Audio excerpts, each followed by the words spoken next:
আমি কিন্তু মান্নারও কলিগ। মান্নার সাথে আমি অনেক বেশি কাজ করেছি। ও সিনেমাকে প্রচন্ড ভালোবাসতো। মান্না না থাকলে দীপজল সাহেব পারবেন না। একটু কষ্টেরই স্মৃতি। মান্নার সাথে আমার শুধু ওই যে ফিল্মে ছেলের অভিনয় করেছি তা না।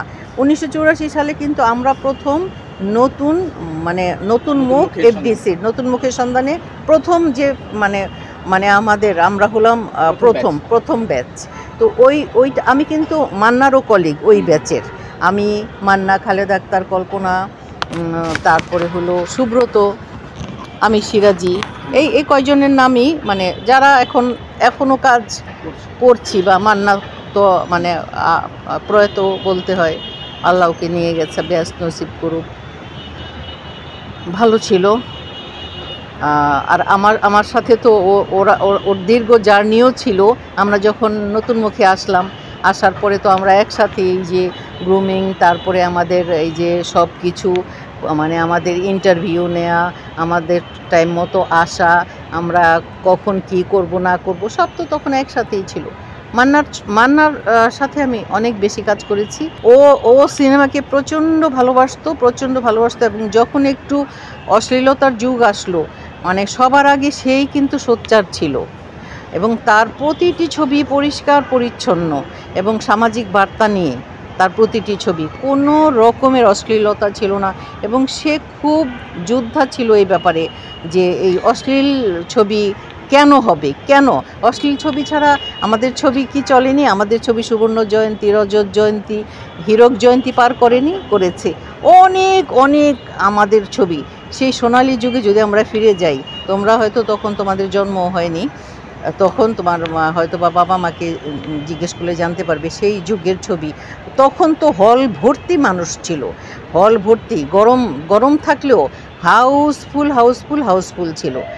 এত মানুষ ছবি দেখতো। এখন কি ছবি দেখবে বলো? এখন হলো 10 দিন, 12 দিন, 15 দিন, ইভেন 6 দিনেও নাকি ছবি শেষ হয়ে যায়। কিভাবে সম্ভব? ওই একটা পরিবার ছিল, যেমন কেউ কাউকে ছাড়া চলতে পারে না। হ্যাঁ, দীপজল সাহেব না হইলে কাজী হায়াত সাহেব ছবি করতে পারবেন না, কাজী হায়াত সাহেব না থাকলে দীপজল সাহেব পারবেন না, মান্না না থাকলে দীপজল সাহেব পারবেন না, মান্না না থাকলে কাজী হায়াত সাহেব পারবেন না। আর এই যে একটা পরিবার যে একজন আরেকজনের অভাবটাকে ফিল করে এইটা করতেই হবে, এই যে এটার মধ্যে ছিল, এই জন্যই আমার মনে হয় তখন এত সুন্দর ছবি হতো এবং কোনো রকমের দলাদলি ছিল না, কোনো হিংসা বিদ্বেষ এসব কিছুই কাজ করতো না।